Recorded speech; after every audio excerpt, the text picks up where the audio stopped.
Welcome back everyone, it's Charlie. DC just announced they're making another Batman villain team-up movie. The first two characters revealed were Deathstroke and Bane, but they're not the only Batman villains in the movie. Deathstroke and Bane isn't meant to be the name of the movie, that's just what everybody's calling it until they reveal the rest of the characters, but most of the characters seem like they will be Batman villains. Everybody's wondering if it's secretly going to be a totally different type of movie and they're just using this Deathstroke and Bane announcement to misdirect people. I think there's some good theories about what's actually going on, so we'll break it all down. But we're kind of getting Batman in the DCU without actually getting Batman. We'll explain what's going on. This is basically the first we've heard of any Batman-specific movie stuff happening inside James Gunn's DCU. Most of the footage and news so far has been all about the new Superman movie. I've done a bunch of videos about that, so I'll post links at the end of this. Like, we've actually gotten a lot of teasers for that Superman movie.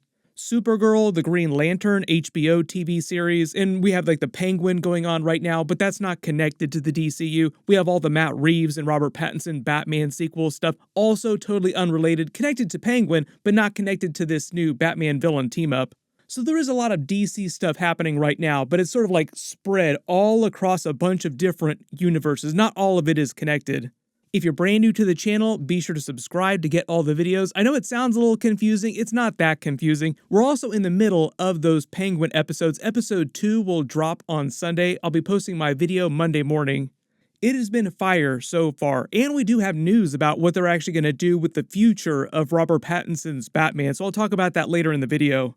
But if you didn't see the news this past week, DC is making a new Batman villain team-up movie. Currently, we only know about Deathstroke and Bane on the team. All we really know is that Batman villains are teaming up and it's connected to James Gunn's DCU, so unless something changes, it's not like a Joker 2 situation where it's off by itself, not connected to anything. It's not meant to be connected to Robert Pattinson's Batman like the Batman 2 movie. The best theory that I've seen so far, and I think this is probably correct, is that the Batman villain team-up movie is actually a Secret Six movie because most of the modern versions of the Secret Six team are made up of Batman villains. That was the first reaction when the fandom saw the news, like, oh, they're probably making a Secret Six movie. DC probably just hasn't figured out what they're gonna call the movie itself so that it doesn't feel like a Suicide Squad movie clone, so they don't have an official title and they're just saying Batman villain team-up movie. If you are not familiar with the Secret Six team or you haven't read all those different Batman comics, they haven't always been a villain team like the Suicide Squad, but the modern versions of the team, like I said, are typically Batman villains. Which is why a lot of people think of them as being another version of the Suicide Squad. There are a lot of characters that bounce back and forth between the Suicide Squad and the Secret Six team, but they are not meant to be a copy of the Suicide Squad. Amanda Waller doesn't control the team, they don't have explosion devices inside their heads if they go off book, they're not convicts working to get their sentences reduced. Originally, their team debuted after Suicide Squad in the late 60s as a covert strike team of lesser-known heroes. Usually the vibe of their stories is that they're anti-heroes facing an even worse villain or another villain team. Like, they all come to the team as villains themselves or like having done terrible things and trying to reform, all because they have to face some much worse villain team-up threat. So it's like a bunch of villains facing a bunch of supervillains. One of the other big characters that's been recurring on the team for a long time is Catman. Everyone's been asking for Alan Ritchson, Jack Reacher, to play Catman in the movies. That's where you've seen all those come from, like, oh, please do a Catman in the movies at some point. After Jack Reacher blew up, a lot of people were asking for him to be a version of James Gunn's older DCU Batman. He wants that too, so we'll see. I don't think he's going to be the new Batman, but he definitely wants to be the new Batman. The interesting thing about this, too, is that there is no mention of James Gunn's version of Batman showing up in this movie. Like, we've got a bunch of Batman villains teaming up in the DCU, a bunch of Batman-related stuff, but nowhere close to actually announcing who the new Batman is or seeing him in this movie. James Gunn said that he's planning to reorder when the upcoming DCU movies are happening. Like, he announced that big DCU Phase 1 a while ago. I did a whole big video about it, so I'll link it at the end of this. But he said as they actually start making all this stuff, the order of release will change.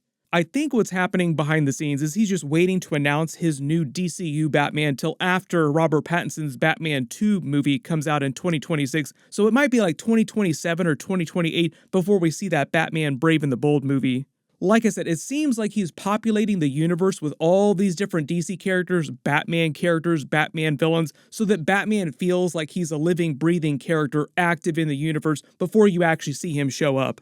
And I think one of their big missions is to avoid a situation like what happened a little while ago with the DCEU Zack Snyder era of movies, when there was that brief period when they were letting Matt Reeves do his Batman movies with Robert Pattinson, but also Ben Affleck was still Batman in the DCEU. We had like the Flash movie coming out. He was a big part of that. They were also bringing Michael Keaton in as the DCEU Batman at the same time for multiple DCEU Justice League movies that they were going to be doing in the future before they hired James Gunn. That was all before he decided to reboot everything, change everything. So for like a little while, there were 3 different versions of Batman in the movies, and it got super wild, which is one of the reasons why I think James Gunn's like, no, we're not doing that. Like, we'll let Matt Reeves make his Batman movies with Robert Pattinson, but like that's the only other version of Batman that we'll let exist in the movies right now.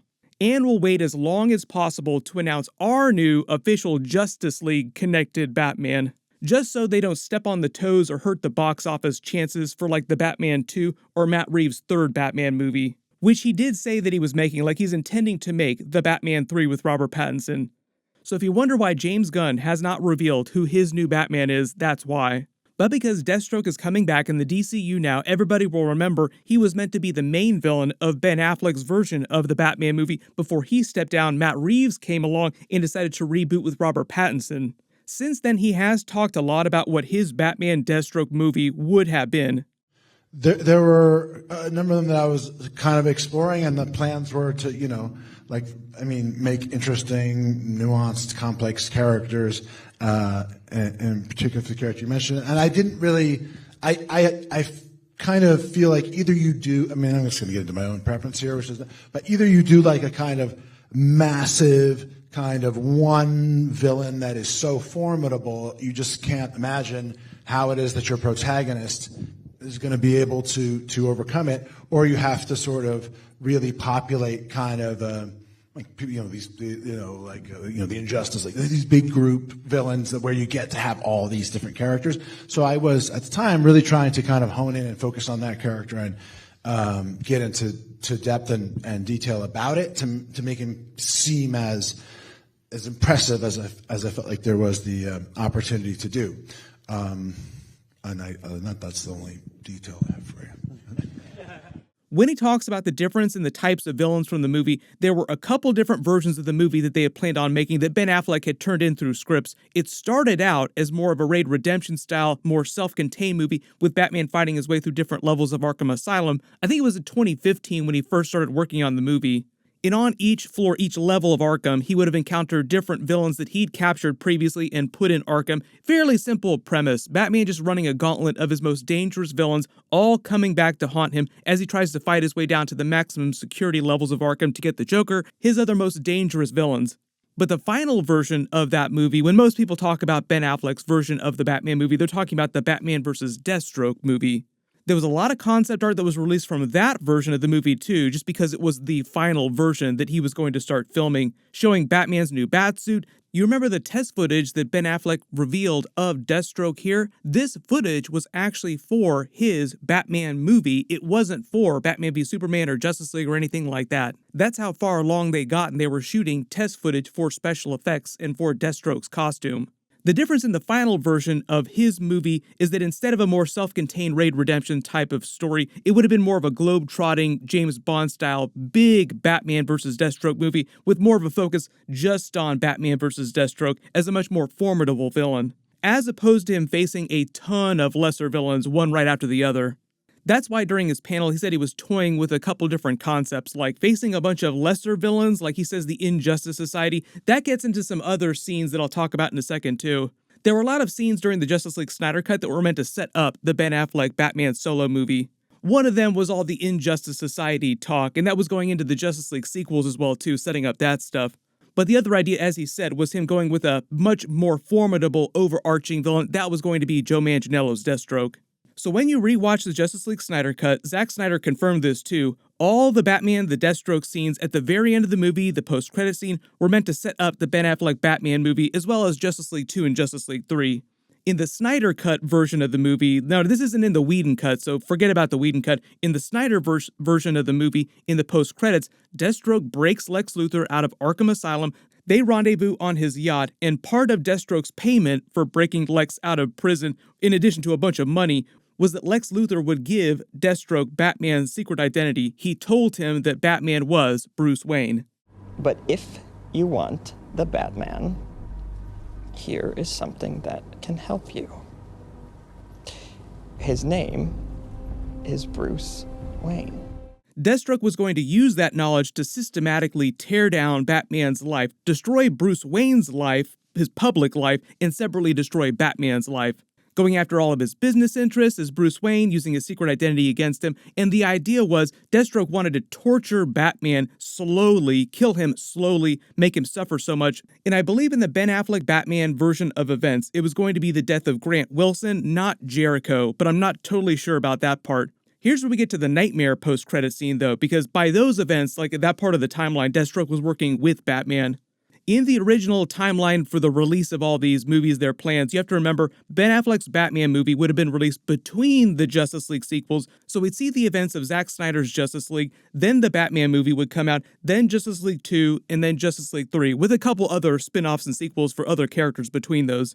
The Batman vs. Deathstroke arc is told out of order, so you'd find out about the death of Deathstroke's son after it's happened. They fight each other during the Batman movie. I don't think they would have totally thrown Batman under the bus on this one. Deathstroke would have ultimately understood Batman wasn't responsible for his son's death. They call a truce, effectively, even though he still doesn't like Batman. Then Justice League 2 happens. Superman's fallen under Darkseid's control because of the anti-life equation, the death of Lois Lane.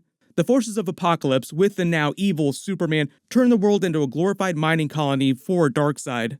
And I get into the rest of the timeline for all those movies in one of my previous videos, so I'll link that below in the description because there's a lot going on there that they've revealed.